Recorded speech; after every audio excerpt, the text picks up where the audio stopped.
Hi friends, welcome to Telugu defence news. Friends, మీకు Indian మిలిటరీపై interest ఉంటే తప్పకుండా మన ఛానల్ని సబ్స్క్రైబ్ చేసుకొని డైలీ ఫాలో అవడానికి అయితే ట్రై చేయండి. ఇక ఫస్ట్ అప్డేట్లోకి వెళ్తే Adani defence and aerospace first Drishti 10 Starliner యూఏవీని ఇండియన్ నేవీకి హ్యాండ్ ఓవర్ చేసింది. ఇది ఇజ్రాయలీ హెర్మిస్ 900 డ్రోన్లో local production variant. Adani 70% indigenous content ఉండేలా వీటిని ఇండియాలోనే మ్యానుఫ్యాక్చర్ చేస్తుంది. కొన్ని నెలల క్రితం ఇండియన్ ఆర్మీ నేవీలు కలిసి 2 డ్రోన్స్ చొప్పున వీటిని ఆర్డర్ చేశాయి. ఎయిర్ ఫోర్స్లో ఆల్రెడీ 4 ఇజ్రాయలీ హెరాన్ మార్క్ 2లు సర్వీస్లో ఉన్నాయి. అయితే ఇప్పుడు నేవీ ఫస్ట్ స్టార్ లైనర్ డ్రోన్ని రిసీవ్ చేసుకుంది. ఈ డ్రోన్ గురించి పూర్తి వివరాలు ప్రీవియస్ వీడియోస్లో చెప్పాను. సింపుల్గా చెప్పాలంటే P eight aircraft Indian navy surveillance reconnaissance కేపబిలిటీస్కి వెన్నెముక లాంటిది. ఈ long range patrol aircraft 10 hours fly చేసి లార్జ్ ఏరియాని స్కాన్ చేసి రాగలదు. అయితే సస్పీషియస్గా ఉన్న ఏరియాస్లో కంటిన్యూస్గా సర్వేలెన్స్ అందించడానికి ఎక్కువ గంటల పాటు గాల్లో ఉండే ప్లాట్ఫామ్స్ అంటే డ్రోన్స్ కావాలి. దీనికోసం ఇండియన్ నేవీ అమెరికా నుండి 2 sea guardians high altitude long endurance డ్రోన్స్ని లీజుకు తీసుకొని ఆపరేట్ చేస్తుంది. అయితే వీటిని లాంగ్ రేంజ్ మిషన్స్కే పరిమితం చేయడానికి మరో 2 స్టార్ లైనర్ మేల్ క్లాస్ డ్రోన్స్ని కూడా ఆర్డర్ చేసింది. ఈ drones focus Indian coastal line exclusive economic జోన్స్పై ఉంటుంది. పిఏటితో పాటు ఈ మేల్ హేల్ క్లాస్ డ్రోన్స్ అనేవి బ్రహ్మోస్ స్ట్రైక్స్ కోసం యాక్యురేట్ డేటాని షేర్ చేస్తాయి. డిఆర్డిఓ సా మార్క్ 2 ప్రోగ్రాంలో డెవలప్మెంట్ కమ్ ప్రొడక్షన్ పార్ట్నర్ కోసం టెండర్ని ఇష్యూ చేసింది. అయితే సా మార్క్ 2కి ఎటువంటి ఫీచర్స్ ఉంటాయో డీటెయిల్స్ అయితే అవైలబుల్గా లేవు. ప్రజెంట్ సాలో 2 వెర్షన్స్ ఉన్నాయి. రన్వేస్ లాంటి వాటిని డిస్ట్రాయ్ చేయడానికి ఓన్లీ శాటిలైట్ గైడెన్స్ ఉంటుంది. సెకండ్ ఎలక్ట్రో ఆప్టికల్ వెర్షన్ని కూడా డిఆర్డిఓ టెస్ట్ చేసింది. ఇమేజింగ్ ఇన్ఫ్రారెడ్ సీకర్ ద్వారా ఎయిర్ ఫీల్డ్స్, రెడార్స్, ఇతర స్మాల్ సైజ్ టార్గెట్స్ని ప్రెసైజ్గా హిట్ చేయగలదు. డిఆర్డిఓ సా బాంబ్ ఇజ్రాయలీ స్పైస్ 250కి సిమిలర్గా ఉంటుంది.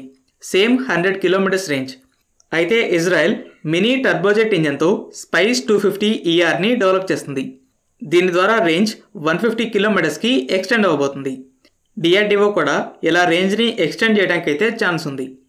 ఈ స్మార్ట్ బాంబ్స్ని ఫైటర్ జెట్స్ లార్జ్ నెంబర్స్లో క్యారీ చేసి తక్కువ సంఖ్యలోనే వెళ్ళి ఎనిమీ ఎయిర్ ఫీల్డ్స్ని డిస్ట్రాయ్ చేయగలవు.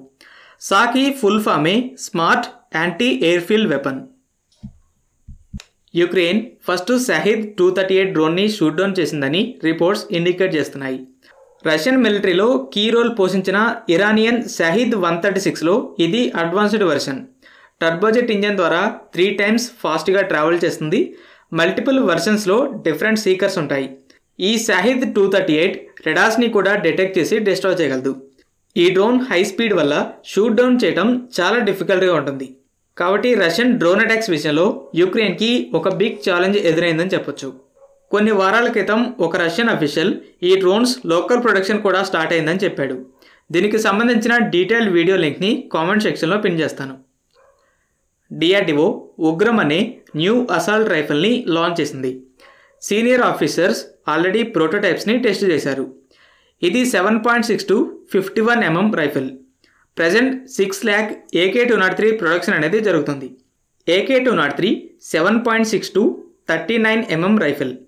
అలాగే 70,000 అమెరికన్ 6R SIG 716 రైఫిల్స్ కూడా సర్వీస్లో ఉన్నాయి. ఇది 7.6 to 51 mm రైఫిల్. ఉగ్రం 676 కేటగిరీలో ఉంటుంది. AK-203 కంటే వీటి బుల్లెట్స్ కొంచెం పెద్దగా ఉంటాయి. AK-203 4 kgs వెయిట్ ఉంటుంది. 676 4.2 kgs. అయితే డిఆర్డిఓ ఉగ్రం 4 kgs కన్నా తక్కువ వెయిట్ ఉంటుందని చెప్తుంది. అలాగే AK-203 ఎఫెక్టివ్ ఫైరింగ్ రేంజ్ అనేది సుమారుగా 400 మీటర్స్. అయితే 676 ఉగ్రంకి 500 మీటర్స్ ఎఫెక్టివ్ ఫైరింగ్ రేంజ్ ఉంది. ప్రజెంట్ ప్రోటోటైప్స్ అనేవి టెస్టింగ్ ఫేజ్లో ఉన్నాయి. ఉగ్రం గురించి పబ్లిక్కి అనౌన్స్మెంట్ చేయడం ఇదే ఫస్ట్ టైం. ఉగ్రంకి ఇండియన్ ఆర్మీలో ఎలాంటి చోటు లభిస్తుందో చూడాలి. ఫ్రెండ్స్, ఈ వీడియో మీకు నచ్చినట్టయితే లైక్ చేయండి. అలాగే మరిన్ని ఇంపార్టెంట్ డిఫెన్స్ అప్డేట్స్ కోసం మన ఛానల్ని సబ్స్క్రైబ్ చేసుకోండి.